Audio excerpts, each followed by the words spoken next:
day, everyone. Good day, ma'am. How are you feeling today? Very good. Okay, that's good to hear. Now, before we begin, could you please lead the prayer, Maylin?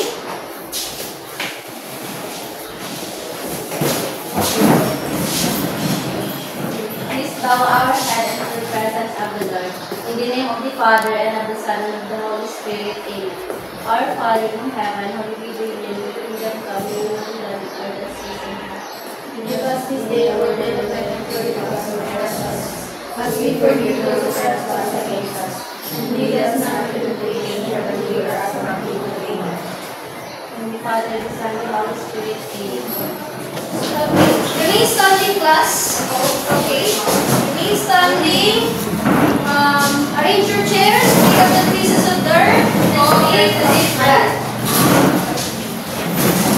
Now that's good? Okay.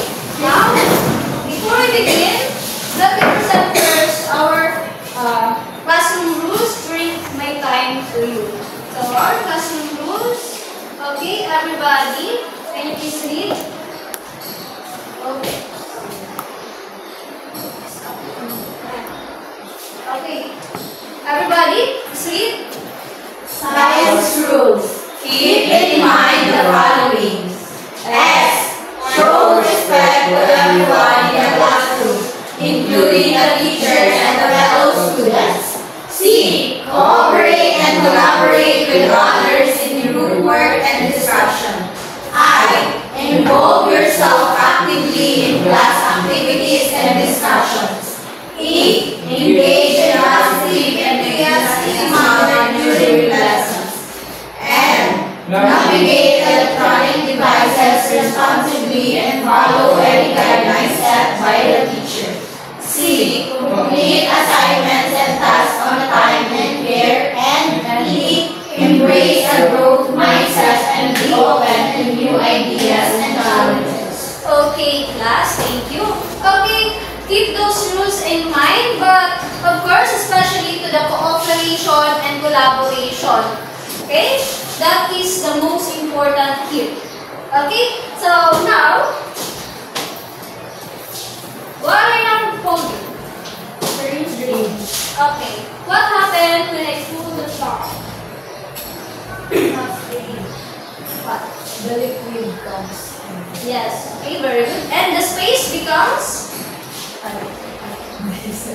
Right, look at the space. From this, becomes bigger. yeah, very good. And then what happened when I push the camera? Smaller. Yes, very good. So you have seen how the syringe works by applying force, of course, very good. And another kind of tap. Okay, by applying. Okay, very good. Thank you, Jubel. Okay, now let us have an activity entitled as What's in the Box? Okay, so everybody, can you please read? Game mechanics. Guidance from where forms alive. The back has a hole in the front, allowing the teacher to see the number of objects inside, but not the players. 2. A variety of objects are in the box. Each object has a corresponding number, and each number has a corresponding question designed to reveal the object's intended presentation. The teacher can see the numbers. 3. A player reaches in the box, feels an object without moving, and tries to remember which object it is. 4. The teacher asks a question related to the chosen object based on the number visible only to the teacher. Okay, do you understand the mechanics? Okay, please remember that nakita niyo ba? Okay, very good. Okay, please remember that you, in raising your hand, please first feel what's Inside. yes. And of course, remember that each of the object Okay, there is a designated number for each object. Okay, do you understand? Yes. Okay, now form a line. Here.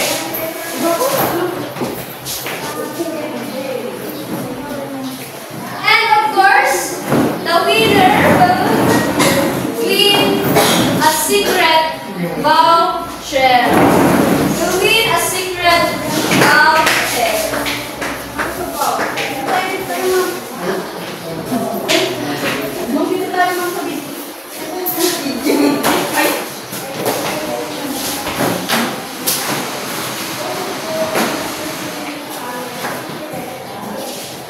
Okay, everybody. Tapakan nila yung voucher. Okay. Line. Okay, now. Are you ready? Yes. Okay. You will place your hand inside. No.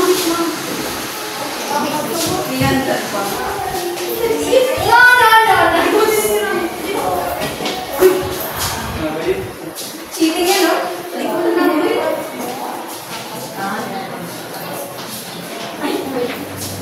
You will place your hand. Start na po. For each number has a question. Una. One object. Ay, di. Sa loob na lang. Wala. Anong number yan? It is the force applied perpendicular to the surface area over which that force is distributed. It is the force per unit area. Okay, very good. Pressure. Okay, next. Just get one object. Okay, number 2. A tube with a nozzle and piston or valve for sucking and injecting liquid in a thin stream. Okay, very good. Get that. Okay.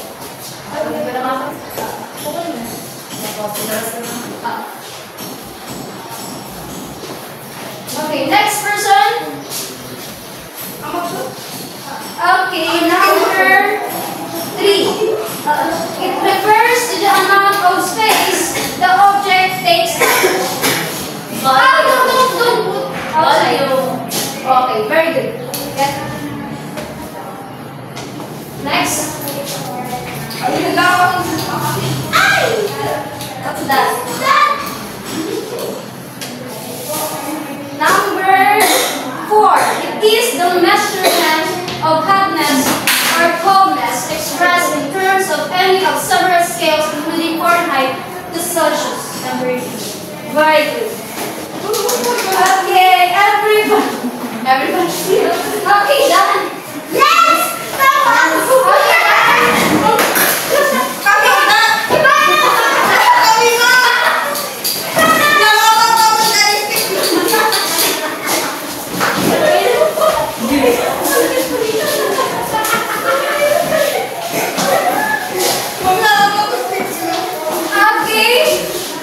1, 2, 3, and 4 players only. Get most of the correct answer. Paghahatian nyo to. 100 pesos? 40 pesos. Okay. Now, based from the activity, what will be our topic for today? Now, based from the activity, what will be our topic for today? Low. What? I think it's all about the pressure, related to pressure and volume. Okay, very good. It is related to pressure and volume that you have a great idea to what our topic is, and that has something to do with our topic today, which is about everybody. Pay attention. Everybody pay attention.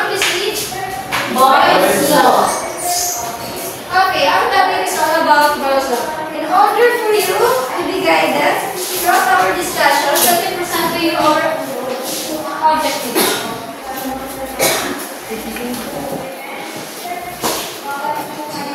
Okay, everybody, please read. Objective. A. Explain Boyle's law. B. Demonstrate Boyle's law. C. Solve problems involving Boyle's law. And exercise practical application. Okay, that will be our objectives. That will guide you throughout our discussion. Now, let us unpack difficult terminologies. These terms you will encounter as we go through our Okay,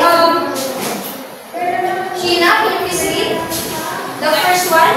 Temperature is the measurement of hotness or coldness expressed in terms of any several shapes, including Fahrenheit and Celsius.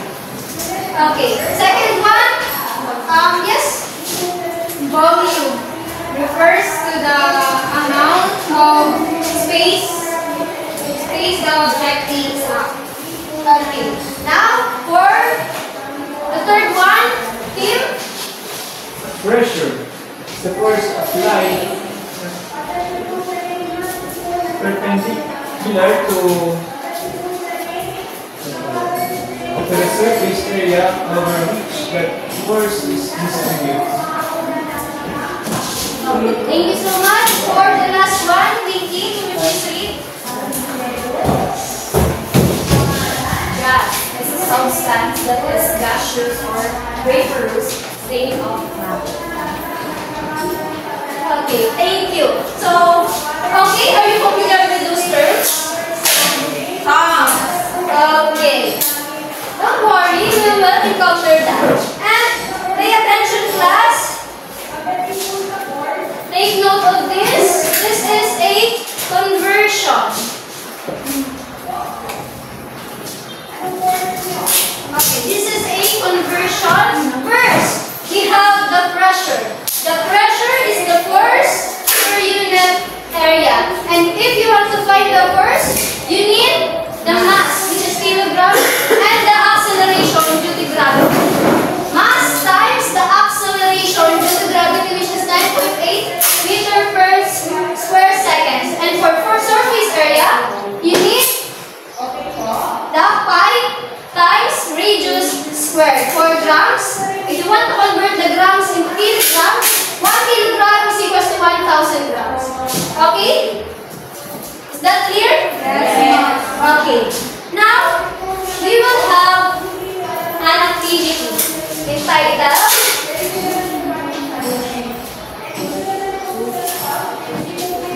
Push and Pull. Everybody, see? Push and pull, know your work. Okay. I have an activity sheet here.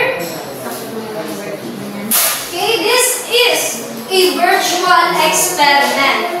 Therefore, what you are going to do is to visit the GC, where I sent the link for the simulation. Okay? Please remember to please first read the procedure. Okay? Because this will guide you in answering or plotting data in the graph or formulating conclusions. Is that clear? Yes. Okay, since there are only 1, 2, 3, 4, 5, 6, 7, you will be working to each other. And I want you to form a circle. Okay? I will give this to you. Where I said. Messages. Okay, these are the materials.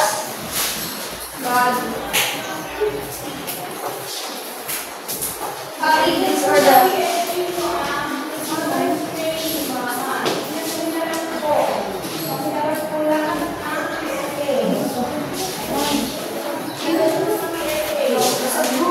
please read, okay? You will only have 5 minutes to answer.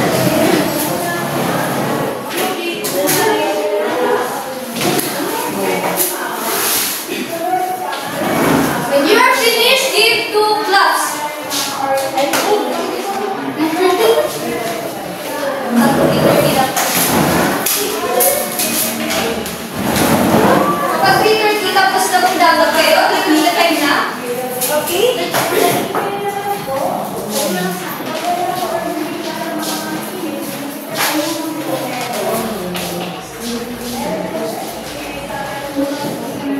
Okay,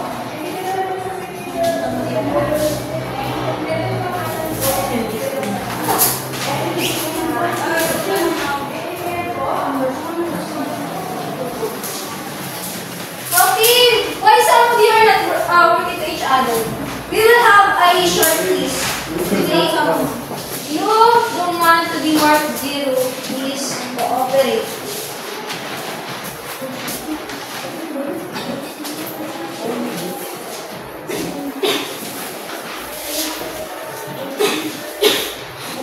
Hindi ko namin alam.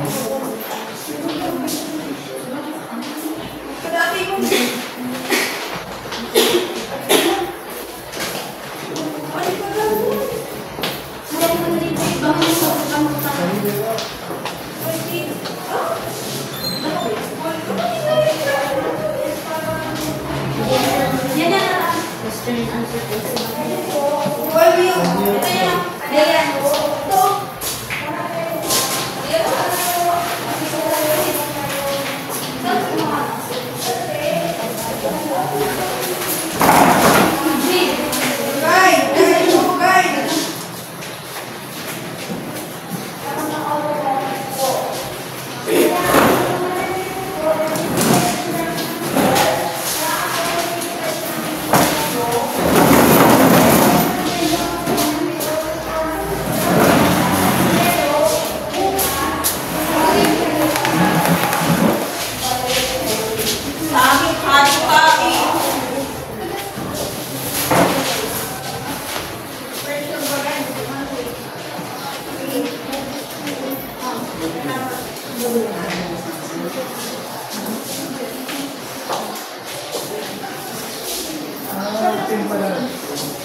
Okay, 2 minutes left.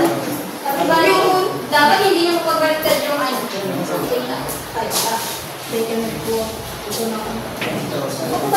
Okay. Yes, present ako.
Okay.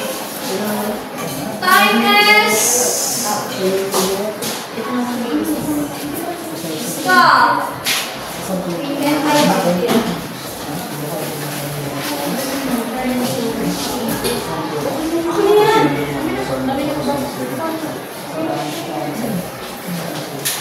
Just answer by how you understand the problem. Okay? Choose your presenter. I need 2 presenters. Who will be our presenter?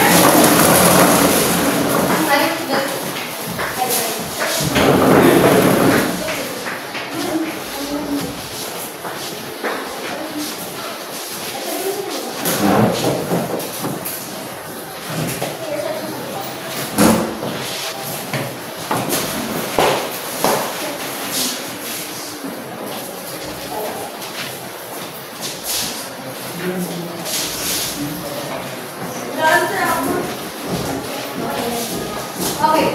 Choose your presenter. You need two presenters.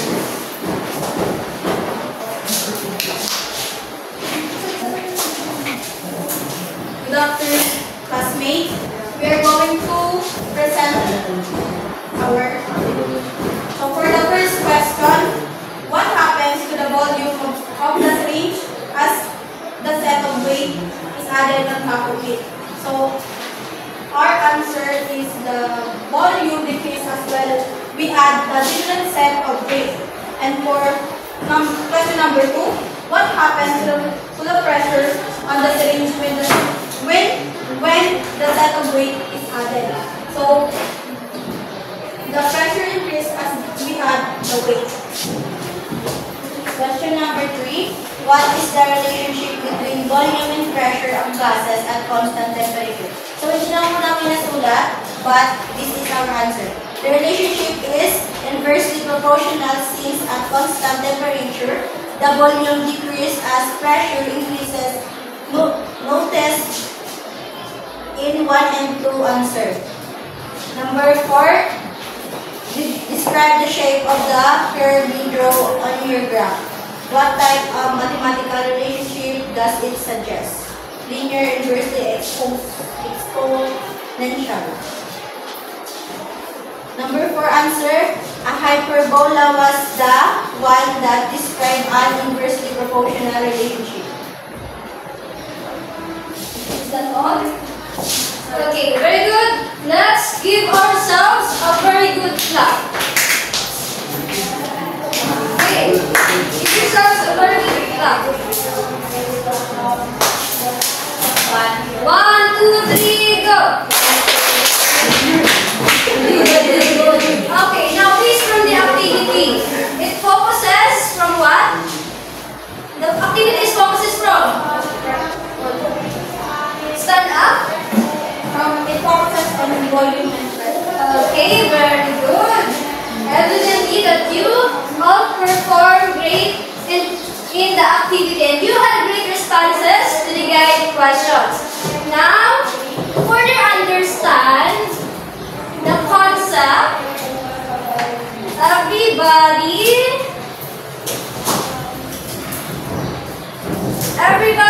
can you please read? Robert Boyle, 1637, 1921. it stated that the relationship between the volume and pressure of gases at constant temperature. We found out that as the pressure increased, the volume decreases. Concluded that the volume of each amount of gas is inversely proportional to its pressure at constant temperature. Okay, thank you so much. Okay, so Jubel answered before is the relationship between volume and pressure. And the person who said that is Robert Boyle. Okay, from your activity, you answered what happens to the volume as we added weights. Okay, so in Boyle's law, he found out that as the pressure increased, the volume decreased. Okay, as you can see your answer, the pressure increases as we add weight. And the volume decreases as we add the different set of weights. Okay, very good. That is correct. And the pressure decreases and when you are, okay, Boyle's law also concluded that the volume of a fixed amount of gas is inversely proportional to its pressure at constant temperature. And this is correct. Okay? Now, let us express Boyle's law in mathematical equation.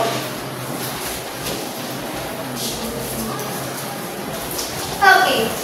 This is the mathematical equation of Boyle's law. Okay, the V is the volume, the P for pressure, the T for temperature, and the N amount of gas. Okay, so this can read as that the volume of a gas is inversely proportional to its pressure when the temperature is held constant.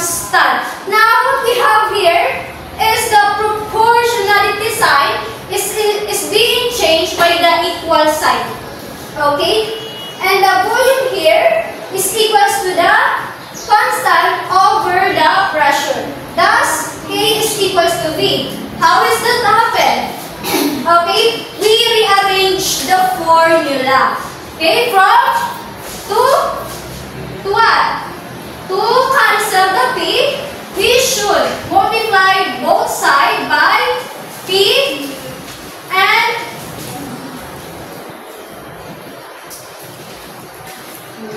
in order for us to cancel the P so that we can have the what? The K is equals to Vp. So therefore, the product of the volume and pressure is constant. You understand? Yes. Now, if you are dealing with different condition, what we have here is the other equation. Okay. The V1 is the initial volume and the P1 is the initial pressure. For the final volume is V2. Can you help me, boys? Okay. What are you looking in the discussion? Okay. The final volume can be expressed in V2 and the final pressure is V2. Okay, therefore we have V1 P1 is equals to V2 P2. Now, let's try that to solve a problem. Let's try how we can apply that equation to a problem solving.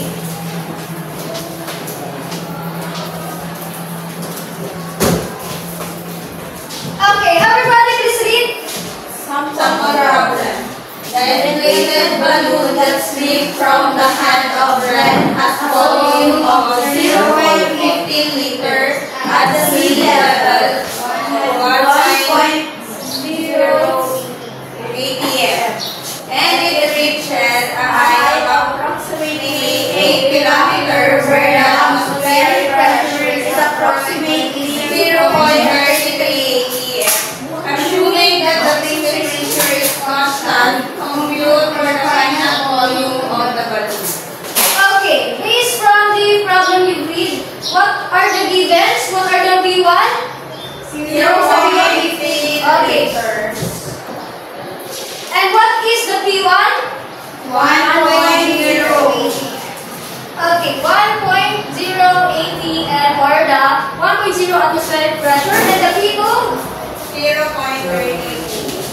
Okay, 0.33. Now, based from the activity, what you should expect since from P1, it is 1.0 atmospheric pressure. And for P2, it becomes 0.33. Now, what you should expect to the volume? Since the pressure decrease, what you should expect? Okay. Again, stand up. Increase. Okay, very good. The volume should increase. Okay, so let's try to solve. Okay, first let's have the formula.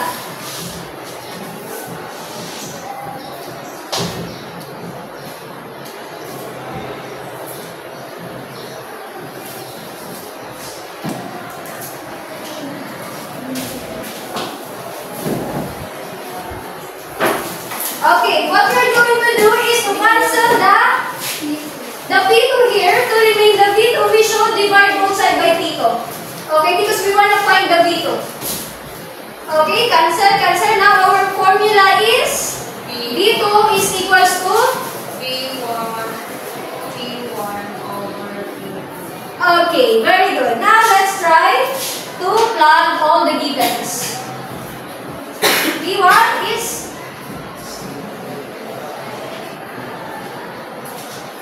and the P1 is okay, get your calculator. Get your calculator, everybody. The P2 is?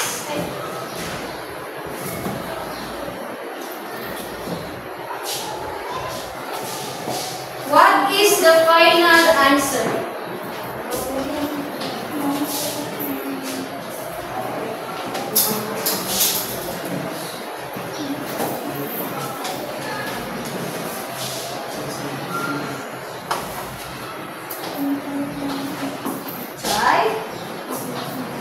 Try to solve.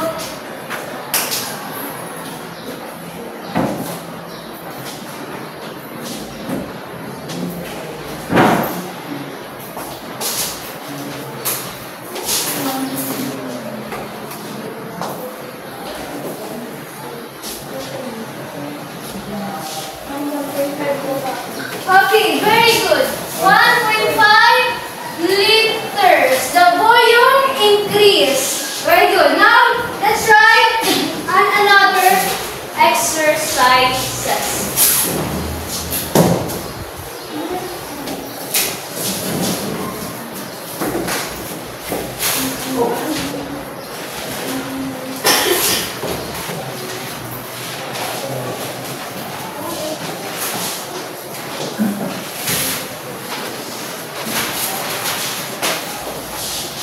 Let's try another exercises.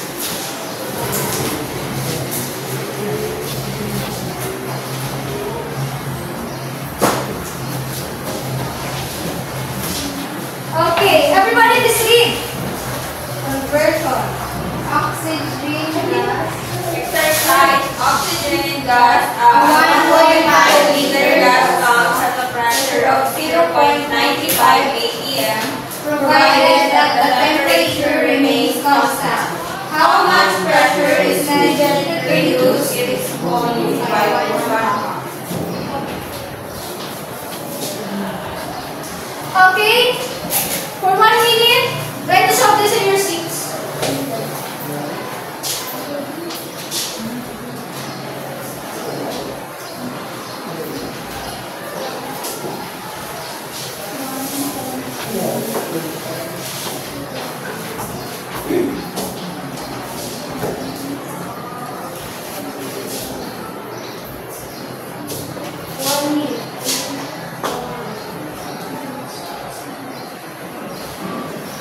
Okay, is anyone finished solving?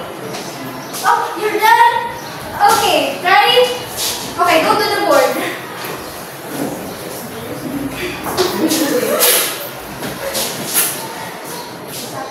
Remember, in solving a problem, please write first the givens because it will help you to determine what is missing and what to find out. Okay?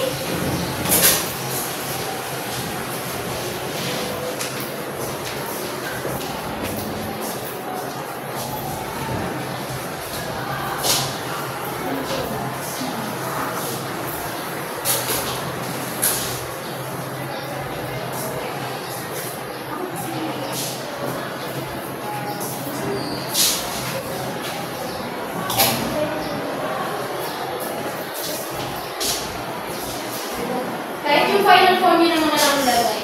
Okay? Because we're running out of time. Okay? Because your next subject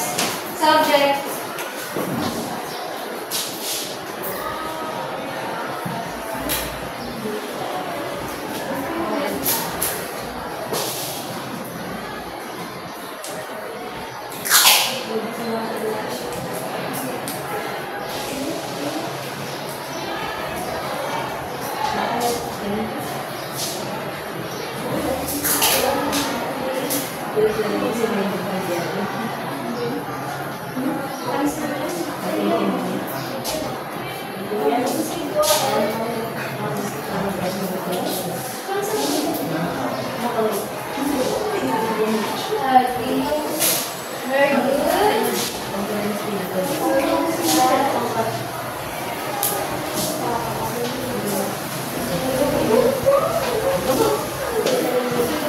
Okay, get ready for the generalization.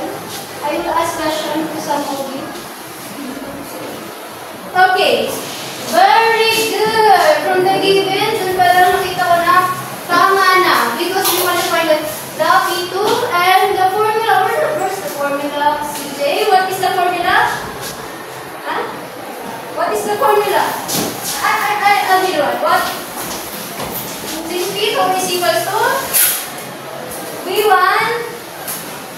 B1 over B2. Okay, so very good.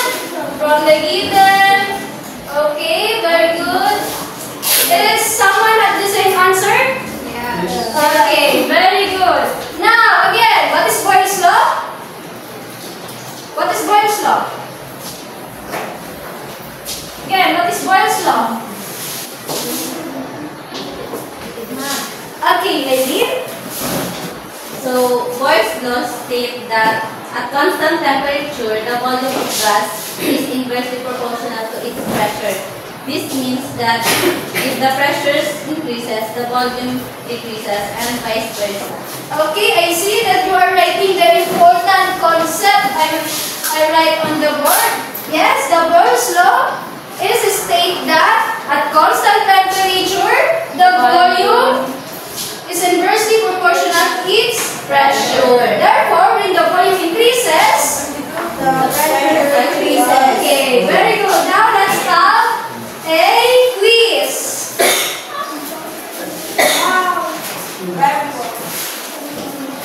Now let's have a quiz. Short quiz. Okay, again, is there any question? Clarification? Additional information? Okay. Answer the quiz in 3 minutes.